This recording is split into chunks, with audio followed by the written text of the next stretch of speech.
अहमदनगर लोकसभेचे उमेदवार निलेश लंके यांच्या प्रचारासाठी स्वतः शरद पवार मतदारसंघामध्ये 6 सभा घेणार आहेत। पहिली सभा 19 एप्रिलला नगर शहरात होईल आणि 11 मे रोजी शेवटची सभा होणार आहे। दरम्यान महायुतीचे उमेदवार सुजय विखे देखील प्रत्येक तालुक्यात बैठक आणि मेळावे घेत आहेत, तर निलेश लंकेंनीही जिल्ह्याभरामध्ये जनसंवाद यात्रा काढली आहे।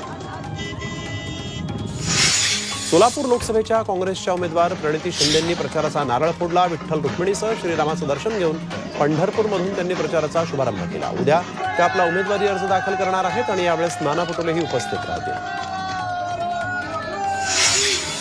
गडचिरोलीमध्ये आज प्रचाराचा शेवटचा दिवस आहे। या निमित्तानं विरोधी पक्षनेते विजय वडेट्टीवारांनी आदिवासी नृत्यावर ठिका धरला। यावेळी इंडिया आघाडीचे उमेदवार डॉक्टर किरसान यांनी देखील कार्यक्रमात सहभाग घेतला। बडा माडिया आदिवासी यांनी देखील यावेळेस पारंपरिक वेशभूषा करून मांद्री वाद्य वाजवत डान्स केला।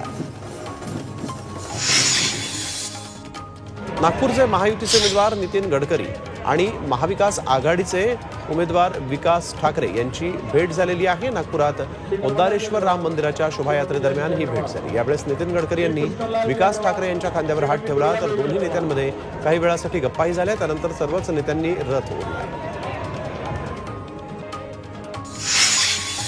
रामनवमीच्या निमित्तानं धुळे शहरात बाईक रॅली काढण्यात आली। खासदार सुभाष भामरे तसंच अनुप अग्रवाल यांच्या हस्ते संतोषी माता चौकातून रॅलीची सुरुवात झाली। यावेळेस प्रभू श्रीरामाची मूर्ती तसंच सजीव देखाव्यांचंही सादरीकरण करण्यात आलं। जय श्रीरामच्या घोषणांनी परिसरही दुमदुमून गेला।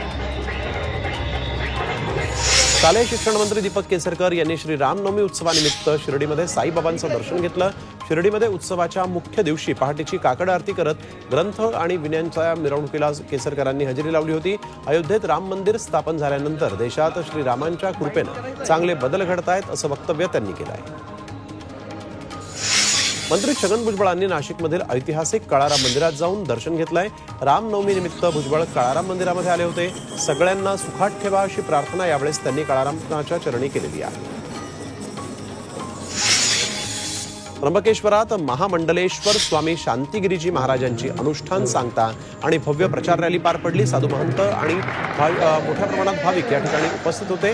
रामनवमीच्या पार्श्वभूमीवर अनुष्ठान सोहळा करत रामकथेचं आयोजन या निमित्तानं करण्यात आलेलं आहे। दरम्यान अंजनेरी पर्वतावर श्री हनुमान मंदिर बनवण्यासाठी जागरही करण्यात येणार आहे।